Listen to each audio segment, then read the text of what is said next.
Prepositions of time. We commonly use prepositions to show a relationship in space, time, or logical relationship between two or more people, places, or things. In today's video, we're going to explain the prepositions of time. Let us start with preposition on. We use preposition on with days of the week. For example, on Friday. Preposition in. We use preposition in with months or seasons. For example, in September, in autumn. We also use preposition in for the time of the day. For example, in the evening, in the afternoon, and so on.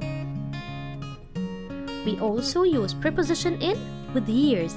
For example, in 2020. And last, we use preposition in after a certain period of time. For example, in 30 minutes. Preposition at. We use preposition at for night. For example, at night. We also use preposition at for a certain point of time. For example, at 7:30. If you like the video, don't forget to like, follow, and share it with your friends. Goodbye.